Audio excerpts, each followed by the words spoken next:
entertain you. Everybody, let's give Ben a big round of applause. All right, how's everybody doing? We're good?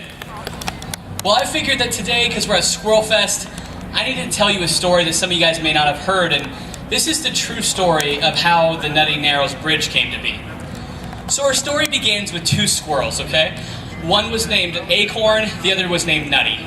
I know squirrels, they really only have one thing on their mind, it's acorn, so when they're naming their children, they're not thinking too elaborately.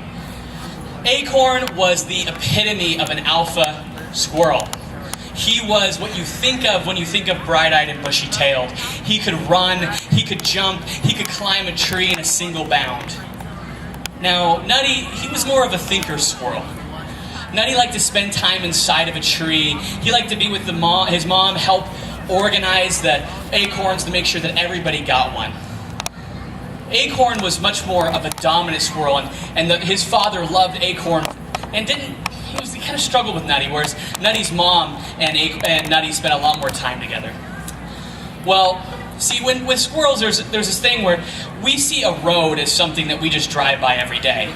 However, what these squirrels saw the road of is they called the road the Valley of the Machines. See, the squirrels saw the road as something that they had to get across in order to get more acorns, and that was dangerous. And so what they would do is that every year, a new squirrel would have to be able to, in order to become an adult squirrel, a man squirrel amongst the village of squirrels, or squillage, as you might say, had to conquer the Valley of the Machines. The squirrel had to get from one side to the other side to show that he could provide for the rest of the squirrels. So one day, Nutty and Acorn's cousins, Walnut, Chestnut, and their weird cousin nobody really talked about, Pistachio, decided that it was their time. The family decided they needed to go across. They needed to conquer this. But a terrible accident happened. And Walnut, Chestnut, and Pistachio, unfortunately, did not make it.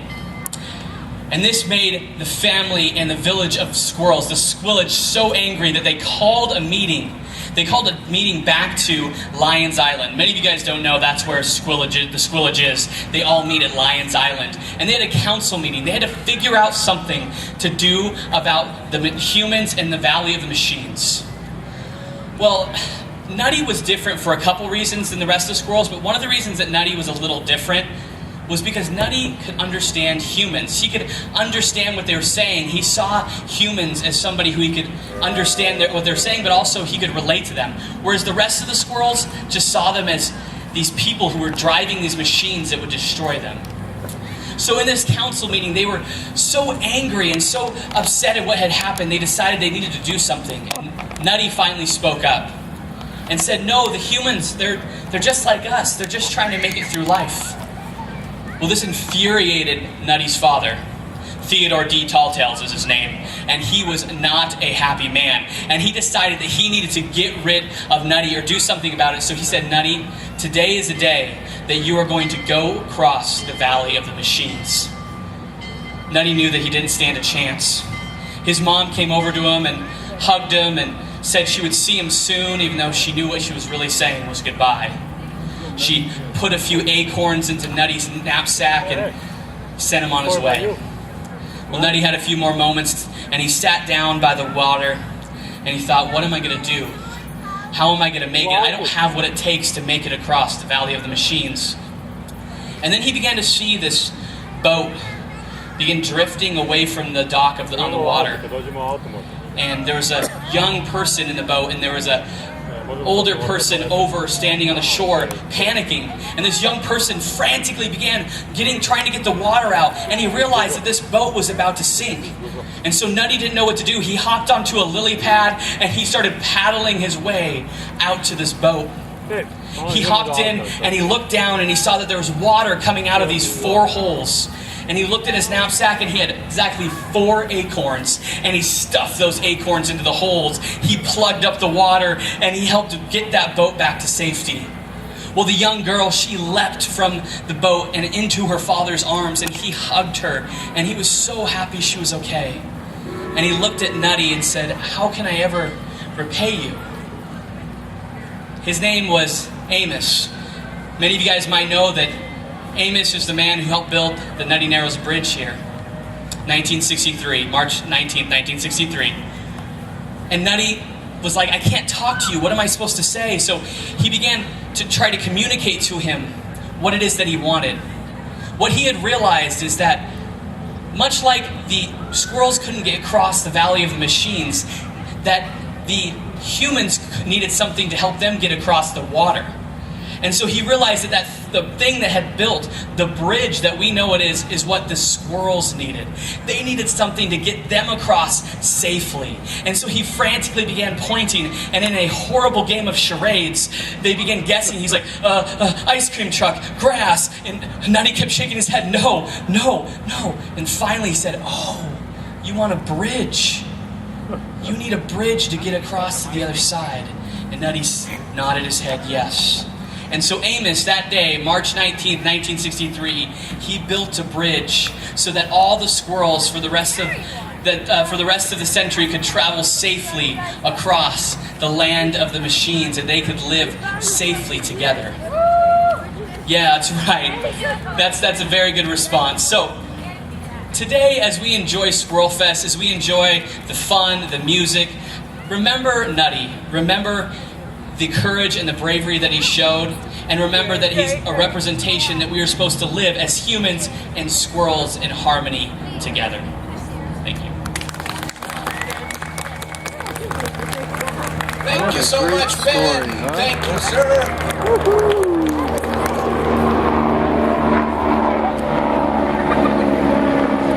Gosh, my life flight took off without me. Just my luck.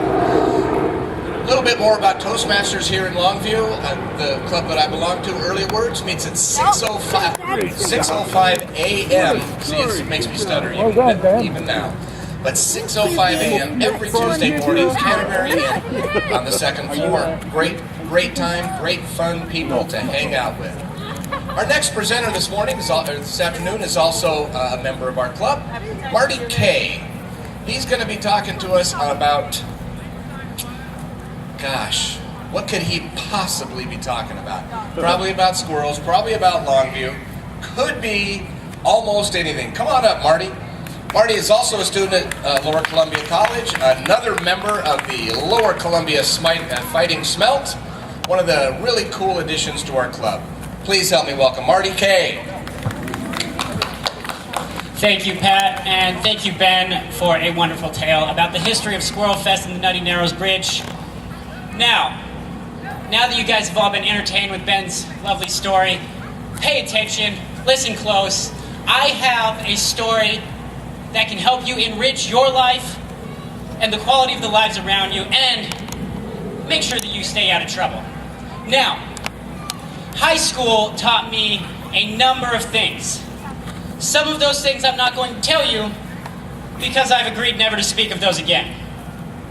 One, how to write a book report out of information that you got off the internet. Two, how not to write a book report from information you got off the internet. Three, for some reason it's easier to get away with skipping classes before lunch than after lunch. Four, how to take advantage of a substitute teacher. But most importantly, here's the real moral of the story, is that you need to develop a hobby that you can enjoy, that is positive and brings joy to yourself and others around you. Hopefully not something that hurts them in any way. No mischief. I want a hobby that's good for everyone. My personal hobby is to insert small acts of randomness and absurdity into others' lives. Now, if you know where that phrase comes from, awesome, you have great taste in comedians. If you don't, just know that I spend a lot of time confusing my teachers. Now, I had this one teacher for math in my 11th grade year named Miss Nelson Kennedy. About every other week, she would take a day off and we would have a substitute teacher. These days were usually accompanied by crossword puzzles, some teacher playing Puff the Magic Dragon in the back of the classroom, which proves that even 10 years ago, Washington was a very forward-thinking state. And Finding Nemo playing on the projector in the room. Again, this probably happened about 8 times in that semester, and And I gotta be honest, this was my math teacher, so I'm not really sure how many times 8 is. I did, however, learn some very important lessons. How to correctly say sea anemone, that all of your problems can be solved if you just keep swimming, and that turtles can live over 150 years. Again, not really sure what 150 is, because I was watching Finding Nemo during math class. One particular time, when we had this substitute teacher,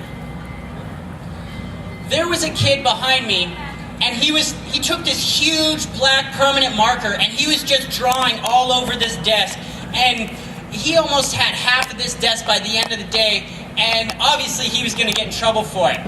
During that time, though, since the teacher was off playing the guitar and we were all crossword puzzling and watching Finding Nemo, no one really paid attention, and a couple people came in and started joining this kid, just graffiti all over this desk and just this big black blob on the desk. And I'm not going to tell you whether or not I took part in that particular activity, but I did take part in my personal hobby, confusing my teachers. So while this teacher was off playing the guitar, I went to the desk and I grabbed a handful of paper clips, and I walked over to where his coat was hanging on a chair, and I put those paper clips in his coat pocket, because that's what I do crazy things. It doesn't have to make sense. Now, eventually, this teacher left, our real teacher came back, and the kid who marked on the desk, he got a pink slip, had to go talk to the teacher, and 2 other people. I was one of those people because I was right by his desk. He went in first, had to talk to the teacher, went out, he had a few days of detention, he got in trouble. The next person went in, talked to the teacher, I'm not really sure what the conversation was, but I know they also got in trouble, they got detention. I went in, knowing that 2 people went before me, they got in trouble for this thing. Again, I'm not really going to say whether or not I did it, because I'm not going to incriminate myself in any way. I pled the 5th on marking that desk. I went in, and the teacher asked me, Marty, do you know why you're here? And I looked at her with the most confusion and worry I could muster on my face, and I said, is this about the paper clips? And she said, what? And I said, the paper clips. I took a handful of paper clips, I put them in the teacher's coat pocket, so later on in the day, he's walking around, he says, where'd all these paper clips come from? Did I put these here? Did someone else put these here? Do I need to use some paper clips or something? And my teacher looked at me and she said, what? And I said, I thought it would just be funny. I didn't know I was going to get in trouble. Those other 2 people got in trouble. Am I going to get in trouble for paper clips? And she said, Marty, I have no idea what you're talking about. Did you mark on that desk or not? Now, I have enough time to tell you that I did not get detention, but unfortunately I've ran out of time.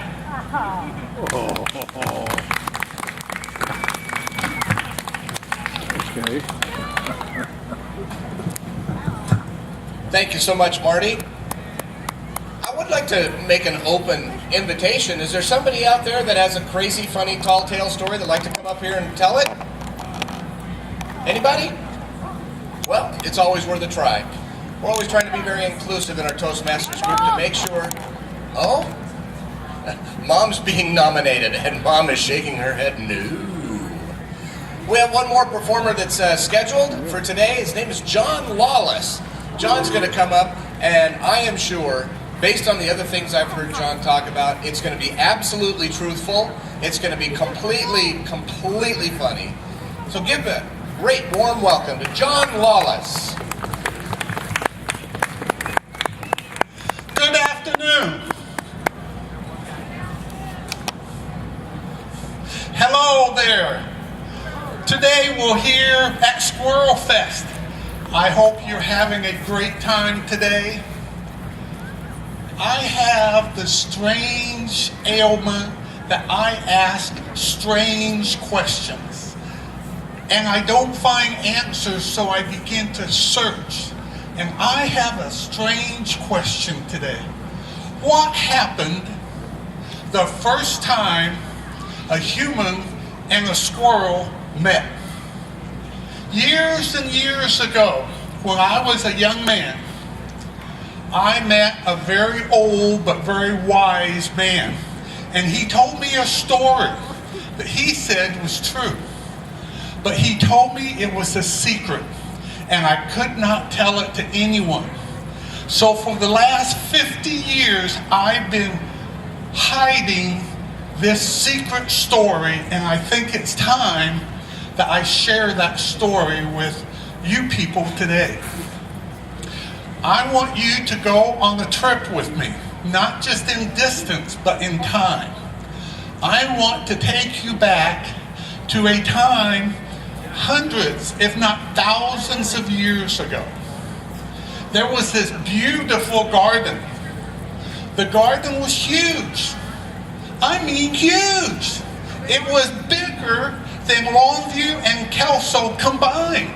It was a huge garden. It was a beautiful garden. It had trees and bushes and grass. It had a beautiful river that flowed right down through the middle of it. There were two people who lived in this garden, and their job was to take care of the garden. There was Jack, and then there was Jane. Jack and Jane were vegetarians, so even though there were lots of animals living in the garden, they didn't eat any of them. But there were lots of fruits and vegetables, and they ate them every day. So every day, Jack and Jane would go out into the garden, pick some fruits and vegetables, and that's what they ate for the day. They were very, very healthy people. One day, Jack went out to work in the garden, and Jane stayed behind. And Jane was bored, so Jane decided to walk down and talk to one of her neighbors. She had a neighbor that was a big spider, but the big spider wasn't mean, it didn't attack people, it didn't eat people, it was just there. And it had this big web that it had weaved that it lived in. And so Jane referred to the spider because his name was World. That was the spider's name. So Jane referred to the spider as the World Wide Web. So anytime she wanted some information, she'd go check out the World Wide Web and see what he had to say. And so she goes over and she's talking to the World Wide Web, and he could tell something was really bugging her.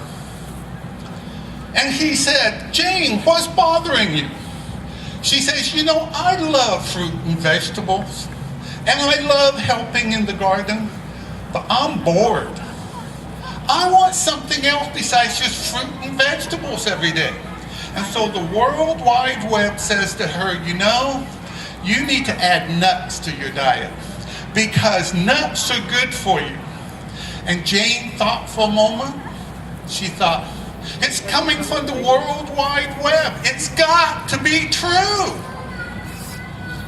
So she waits, and Jack finally gets home, and she says to Jack, she says, "Jack, I was over talking to the World Wide Web, and you know how the World Wide Web always tells the truth." And Jack looked at her, kind of shook his head, because he never really believed that the World Wide Web was always telling the truth. And so Jane says to Jack, "The World Wide Web says we need to add nuts to our diet, that will help us be even healthier than we are now." And so Jack looked at Jane and saw that this was one of those arguments he was not going to win. So he says to her, "Okay, tomorrow morning I'll get up and I'll go all the way over to the other side of the garden where all the different trees are and see if I can find some of these nut trees." And so Jane's happy. So the next day, Jack takes off. It's several hours to the other side of the garden. This was a huge garden. And Jack comes up and he sees what looks like a walnut tree. And he sees shells laying on the ground. So there's really shells on the ground right here. He sees these shells on the ground. He sees some nuts up in the tree, and he asks himself, how am I going to get the nuts in the tree down on the ground where I can pick them up? And so Jack comes up with this idea. he grabs hold of the tree and he shakes the tree for all it's worth. Some nuts start falling down, but all of a sudden he hears this loud voice, "Hey!" And Jack stops. He looks to the left. He looks to the right. He doesn't see anyone. So he starts shaking the tree again. All of a sudden he hears that same voice, "Hey!" So Jack stops again. He looks to the left. He looks to the right. He even looks behind the tree. He doesn't see nothing. So he reaches out to grab the tree and he hears this voice, "Hey, you down there!" Jack stops and he looks up and here's this little squirrely animal he'd never seen before, has a big fluffy tail. And then Jack looks up and goes, "So who are you?" He goes, "I'm a squirrel. In fact, my name's Sam. My friends call me Sammy the Squirrel. And I want to know, what are you doing down there?" So Jack explains to Sammy the Squirrel that his mate sent him over here and that if he doesn't come back with a bag full of nuts, he's going to be in big trouble. Big trouble. And Sammy says, "I don't care. You're shaking my home and I don't like it." Jack looked up and goes, "You know, you're a strange looking creature." And Sammy looks down and says, "Well, at least I got clothes on." Jack goes, "What do you mean clothes?" Sammy looks down and goes, "I'll explain that to you later." He says, "Look, you're shaking my home. How about if I went to your side of the garden and shook your home? Would you like that?" He goes, "No, but if I don't come home with a sack full of nuts, I'm going to be in big trouble. There's got to be something the two of us can work out." Sammy says, "You know, I hear that there's no nut trees over on your side of the garden. Here's the deal. I'll let you harvest nuts from off of my tree from time to time if you let me have free run of the whole garden. That anywhere I want to go, I can go, and I can bury my nuts, I can hide them, and hopefully some more nut trees will grow, and you won't have to come all the way over here." So Jack thought about that. Jack thought, that makes a lot of sense. I won't have to walk this far. I can keep Jane happy by bringing in nuts. So he stuck out his hand and the little squirrel stuck out his little paw and they shook on it. As you look across our community, the next time you see a squirrel running across your fence, the next time you're digging up your garden and you find all these little walnut shells that were left over by squirrels, remember, they are only abiding by the agreement that Jack and Sammy the Squirrel established thousands of years ago. So the reason our squirrels have free run of our neighborhood, our community, is because one day Jack and Sam agreed this was a good thing.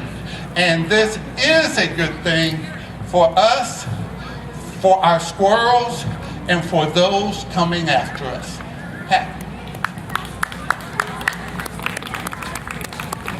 Thank you so much, John. Thank you so much. So, just like what happens with great teachers, every once in a while you plant a seed and a tree does grow.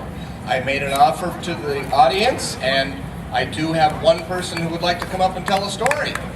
His name is Jack Dejan. I've met him about a half an hour ago, so please, let's give Jack a big round of applause for being so brave to come up and tell a story. Thank you here, sir. One of the great things about Toastmasters that I've found over the past 35 years of being a member is just this. Talent shows up when talent is needed. Jack Dejan. Hey everybody.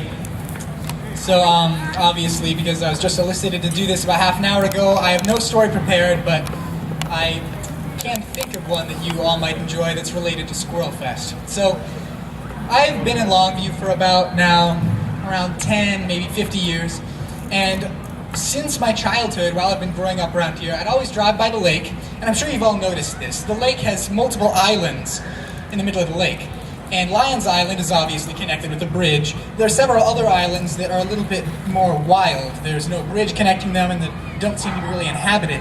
And I always found that to be really intriguing. What is on those islands, and why are they covered in trees, and what goes on over there? But unfortunately, because I'm not aquatic, I can't swim over there and go check it out. So eventually, my family happened upon a canoe. And once we had this canoe, I realized I now had the means by which to reach these islands in the middle of the lake, and I could finally figure out what was going on in these wild islands in the middle of the lake. So, when I finally got this canoe, I decided that I'd put it in the water, and I'd go paddle out to one of these islands, and I'd go figure out what's out there, and see what I can find. So I'm paddling my canoe up to one of these islands, and I'm looking around, and as you guys may have noticed just from looking at them, a lot of the trees kind of stick out at a weird angle, and it's not exactly the best place to disembark and get onto the island. So it took me a while, but I finally found a spot, and I could rope my canoe up to the side of the island, and I got on the island, and as soon as I set foot on it, I felt something change in the air. I could feel something change in the ground, and everything around me, it felt like a different atmosphere that I'd never been before. It felt wild, as if I had suddenly stepped into the Amazon jungle or into an African desert. And I suddenly felt like an adventurer. I felt the sense of journey pulling me forward. So I embarked on this journey into the depths of the island, into this foresty wilderness, not knowing what lay ahead, but I knew that I had to press on, because now I was an adventurer. So I'm walking through the dense brush of this island, the kind of brush that has never been touched by man before, the kind of wilderness that has never been seen by anyone. And as I'm walking and getting scratched by things, and branches are snapping me in the face, and can hardly see where I'm going, I hear a faint noise in the background, and I look behind me and I realize I can't see the shore, and I look far in front of me and I realize I can't see the other side of the island, and to all sides I'm surrounded by dense forest, and it's suddenly very, very dark. So I continue walking, a little bit scared now, but I tell myself I'm an adventurer and I can handle anything that's on this island in the middle of Lake Sacagawea. So I press on, but that faint little noise, that rumbling in the background is still going. It's starting to make me nervous. I'm trudging through the forest for what seems like hours, and with each step the rumbling in the distance grows louder. And as I approach it, I realize it sounds like tiny, tiny voices. Very tiny voices chanting, but I can't make out what they're chanting, so I don't know, but it's starting to really creep me out. But I decide to press on, despite the fact that it's really creepy tiny voices in the distance. And the further I get, the more I realize the rumbling is the sound of drums. Very, very tiny drums. Lots of very tiny drums and tiny voices chanting, and I think, gosh, are there gnomes on this island, or are there just really high-pitched voiced people on this? Like, who knows? I mean, there's something definitely making this noise. So I decide to follow the noise, and I figure out, as I'm trudging still through all this forest and all this dense brush, I eventually reach a point where the noise grows very, very loud, and I can hear all of these tiny voices chanting and screaming and pounding on tiny drums. And I step closer until the sound is deafening. It's just a racket of tiny voices and tiny drums. And I move aside a fern, a very tall fern, and I see a giant clearing in the middle of this island, a clearing that looks like it's bigger than the whole island did from the outside. And I see not one, not two, not even 50, but 100 squirrels sitting around playing tiny little squirrel drums, chanting and dancing around a big campfire, bigger than the kind of campfire you would expect squirrels to make. I mean, do you think squirrels would make a smaller campfire? But no, this was a human-sized bonfire. It was big. So I walk up a little closer to the edge, and the squirrels don't seem to have noticed me. They're still pounding on their drums and chanting in their high-pitched little voices. And I'm like, well, what do I do? Should I approach the squirrels? And how? I'm from the mainland, and no, I can't talk to squirrels, right? So as I inch closer, not really sure what to do, two of the squirrels look over at me. Their heads snap around, and all of a sudden, a hush falls over the squirrel circle. And all the squirrels look at me with their buggy little eyes blinking. And I think, are these, I don't know, what should I do? There's just a bunch of squirrels staring at me. And then one squirrel puts down his drumsticks. He walks up to me, and he takes me by the hand and says, "Join us." So I walk into this squirrel circle, and they hand me a tiny pair of bongos that I can just hold with my fingers and barely tap them. And the squirrels say, "All right, here you are." And I'm like, "You're speaking English, what are you doing?" And he's like, "We're the squirrels of Mutant Squirrel Island." I said, "What?" He says, "All right, because you're an outsider, we have to explain this to you, but as soon as I'm done with this story, then we'll get back to chanting and playing drums." So they lead me through the crowd of squirrels to a very, very big squirrel who's wearing a crown made of reeds or some sort of grass woven, and he's sitting there with two very big drums, almost human bongo sized. And he tells me, the story of Mutant Squirrel Island goes back to the very beginnings of Longview, when the paper mills used to come and dump their waste products into what the moor was before it was Lake Sacagawea. And all of the squirrels who lived around the edges would drink the water and eat the acorns that was polluted with these toxic chemicals from all the paper mills. And eventually a small group of squirrels became mutants, and they learned how to speak English like humans. And the Squirrel King explained to me how all of this happened, and how eventually when they turned the moor into Lake Sacagawea, the squirrels were trapped on this little island. And squirrels can't swim, so they could never get off. And since then, all the mutant squirrels have been dwelling on Mutant Squirrel Island, happily doing whatever mutant squirrels do, I suppose. So, with that history, I was still very perplexed, and I didn't really know what I was doing here, and frankly, what to do with these mutant squirrels. But in any case, I was still holding the tiny bongos, and so they told me, come play the drums and come dance with us and have a celebration. So then I hung out with some mutant squirrels for the next couple days, and played bongos and danced around for a while.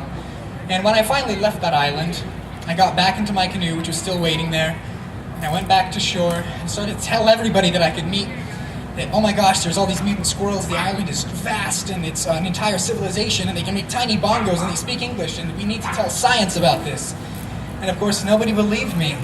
And when I brought my canoe back, and I finally brought people back to the island, and I dragged them in, we walked about maybe not that far, maybe 100 paces or so, and we reached the other side of the island, and I thought, where on earth, where's the mutant squirrels? This island was so big last time I was here.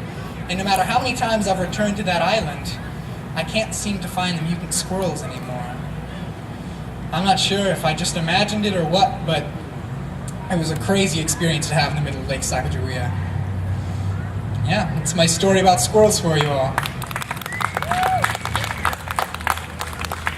Great job, Jack, great job. It's amazing what can happen when you just take a little bit of imagination, a fair command of the English language, and just let it go. One of the greatest things we have to look forward to in this community is tomorrow. I want to thank the Sandbaggers specifically, and all of the great small businesses that make up Longview for being here, supporting this great event, and most of all, I would like to thank you so much for sitting and watching us do what we love to do so much. Everybody, if you're interested, Toastmasters, www.toastmasters.org. Enter Longview, Washington. You can find out the exact specifics about when the times and places for the clubs meet. Of course, you can talk to any of us that you've seen here, but make sure that you do one thing for us in the future, and that is keep communicating, keep talking, keep listening, and keep having fun. Thank you so much, Longview. God bless.